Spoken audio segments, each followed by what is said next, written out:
Good morning. Good morning. Good Monday morning. Just stirring in the coffee.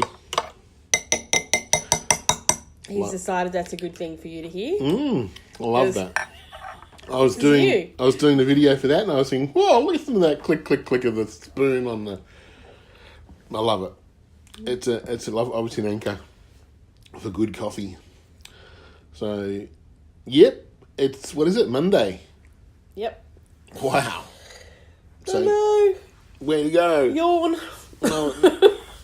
Another fantastic week ahead. Another school holidays week. Another step towards the dream. The dream can't come quick enough, but there you go, you got to work for it, don't you? So, today we are the Bleepers on a couch. Drinking coffee, talking about small business stuff. So, I'm the big bleeper. I'm the little bleeper.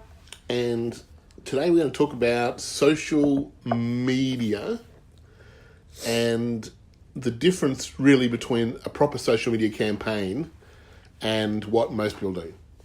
So, and let me just tell you, we don't do this properly. And there's a couple of reasons why we don't do it properly, but it's certainly something that we're going to have to step up and start doing, but it's time consuming. So all this stuff takes time, and everyone just keeps forgetting that. Well, and then after, in all our travels, we learned a trick. So you did that trick, and that sort of fixed that problem. Well, that's not really. Yeah, okay. Well, I mean, it's a great trick. So we've got a way that we can get you lots of likes on your page really quickly, and so yeah. So if you want to get okay. So it goes to social proof. Yeah. So there's a thing called social proof, and social proof means that lots of people have been to your page, like your Facebook page, and they've gone, oh, I like this, and they've liked it. And so there's a trick where you can just go worldwide, and you can put a couple of things up that people in third world countries and India and stuff will actually like. And it gets you lots of likes. So we can do that for you. It's a good way to get social proof. It takes about a week, and it's got a small cost of it associated, but it's easy. It's easy to do. But that's it's certainly a good way to get that done. But what I'm talking about today is really to actually be on social media for your business, to actually talk about what's going on and use social media the way it can be used to actually get customers for you is particularly hard. It's really hard because you've got to follow a couple of really simple rules, and both those rules basically take time. So the first one is you've got to post regularly. And if you're posting regularly all the time, you've got to have things to post. And the second rule is you've got to have good content. So where most people fall down is they either don't post regularly enough, or they don't post relevant content. So they get stuck all the time posting garbage, which just annoys people. And so you actually do the opposite with your social media campaign than what you should. You have people unliking you. Yeah. And they just go, oh, well, who cares that Mary's Flower Shop's posting on a flower? Big deal. All right? So there's a whole bunch of stuff you've got to learn to do to develop content with social media. So if we go back and have a look at... And I will say that we've spoken, we deal with a lot of software companies, we deal with a lot of tech people, and when it comes to Facebook, even they say, this is complicated. Yeah. And they know what they're doing. So if you, as said before in another podcast, if you're posting on you think, I don't need to do anything else, I've got my social media accounts and I post in those and it's free, and you think you're advertising or promoting your business, you're really not. And you might be promoting it to your family. In a very small way, you probably are, but not in a way that, as said, generates leads or generates income. Yeah. Using Facebook just to post things from your shop or your business, and that's all you do, is like buying an iPhone and making a call on it. And that's all you use it for. It's got so much more potential, but unlike an iPhone, Facebook changes its parameters and algorithms regularly. Yes, and that's not going to stop anytime soon, again, because of the numbers. Well, as things change, like they're trying to refine, they're trying to, again, Facebook's following Google, they're actually in a battle. Yeah.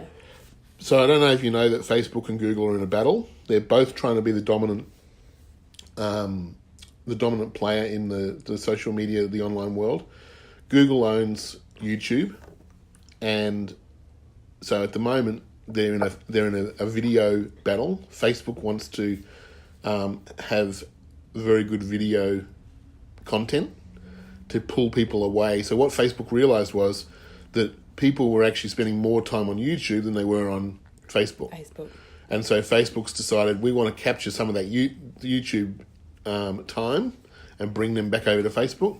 And so Facebook is now giving video, it's about 50 times more relevance than what a normal post gets. So if you upload video, your video gets put out more. So I don't know if you understand, and we won't go into like absolute specifics today. Video's another podcast for another day. Yeah, video's that might be tomorrow. We can talk about video. I love video. Video is actually one of my favourite things. But most people don't realise that if you've got 100 friends, when you put a post up on Facebook, it doesn't go out to all 100 friends. Facebook runs it through their algorithm, and then they decide how many of those 100 friends will see it. And so let's say they send it out to 10 of those 100 friends. If all 10 of those 100 friends like it and share it, then they will share it with another 10. And if all, 7 or 8 of them share it and like it, they'll share it with another 10. And they have it, and I don't know what that algorithm is, I could probably find out, but basically it runs out based on how good your content is. And so that was one of the things I thought. I've got 100 friends. If I share something today, it'll go to 100 people. Wow, that's a great way to if I get 300 friends, I'm sharing to 300 people. But if you've got 2,000 friends and your content's no good, you're still only sharing with 10 or 20 people. All right? So it's not a good way to grow your business. A better way to grow your business is to actually produce good content and find out ways to get content out. So let's come back to our analogy of using a cafe. All right, what does a cafe do? So obviously what most cafes do is they make an angel on top of their froth and they post that. If I see one more photo. Yeah, I mean frothy. Of the top of a coffee, I could lose my shit. Yeah, well, it is just like, and they think that's great social media. So now, well, they're proud of that coffee. Yeah, and it's what they sell. So naturally, they think as everyone else will like it as much as me. Going back to traditional advertising, what did we advertise? Our product and what we sold. Yeah, and that's what people were looking for to buy. Social media isn't like that. So 80% of the time, you can post about things that aren't anything to do with coffee, and 20% of the time you're posting things that are to do with coffee and your business and what you sell. So it's a very different scenario than what people are used to. So when we say to someone, you don't post necessarily stuff that's to do with your business, they just look at us like we've got two heads. Yeah. What are you talking about? That's all you do. I've got to advertise what I sell. So every day you're seeing a picture of this shelf, that shelf, coffee. This is the new muffins we've got in. This is the new cakes we've got. We've just started selling these Cocoa Pops. We've just started selling these, and just thick remember, shakes. Especially if it's a business like coffee, where you have to visit the business to buy the coffee, you're seeing all that anyway. Yeah. So it's particularly bad for a coffee shop to do because you're in the coffee shop buying the coffee. So you're seeing the new muffin and what everything looks like. So they've got to do another lot of content again. And again, this is all depending on what you sell, what business you have, whether you've got a physical shop or no shop, all dependent on what you do and how you do it. Yeah. So everything to do with social media is like a business fingerprint. Every single business has different needs and almost a different place to start, different amounts of money to spend, different customers, different everything.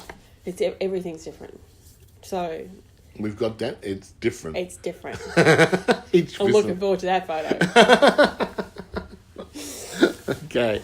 So What does a cafe post? Well, the best rule to follow is that you only post 1 out of 5 things about your business, or 1 out of 4 things about your business. Now, if you have a froth expert who is painting amazing coffee froths, and I'm talking they are skilled and it's impressive, I would post a little video each day of them making it, not a photo of it. Have the video held right over the top, close-up video of them actually making this frothy thing, and it takes like a 2-minute video or whatever it's going to take, and then post that. That's interesting, and that's showing off your cafe's skill. All right. I would post another video, a little short video of an interview of one of your customers.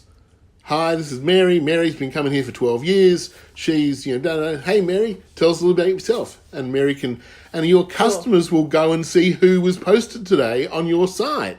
And that's really important. And they'll like it and share it. Or who makes you muffins. You think your muffins are really good, people come for your muffins. Yep, go to the muffin shop and interview them. Either the person in the shop who makes the muffins or who you get the supply from, and do a little interview. Yeah. You can't tell us probably why your muffins are so good, but why are they so good? And do a little fun interview of the muffin maker. And if you sell coffee from Hawaii, then get some information on that coffee and how it's made and where it's made and who makes it, and do a blog post today on that coffee and why it's so good and why you buy it from there and how much, it's changed in the last, why has coffee changed? There's so much stuff that you can do that's better than a picture of a frothy top or a picture of a customer or one photo across our whole, look how busy our shop is, come on down and get 12% off, So this social media stuff is all about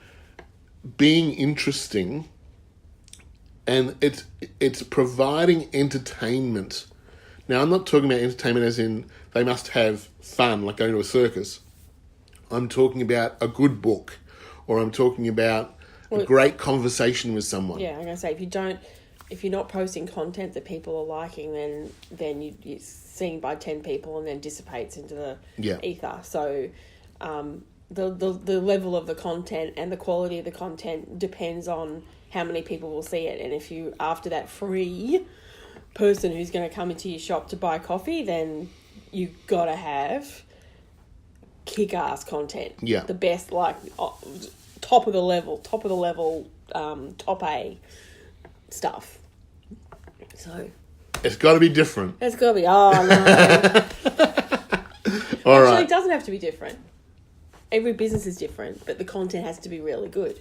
You just can't post something ordinary and expect it to do anything amazing. Yeah, and remember, it doesn't have to be about your business. If you see a funny video, we saw a little video yesterday with a kid trying to jump into the pool backwards, and he just jumped up in the air and landed on his bum next to the pool, and it was funny.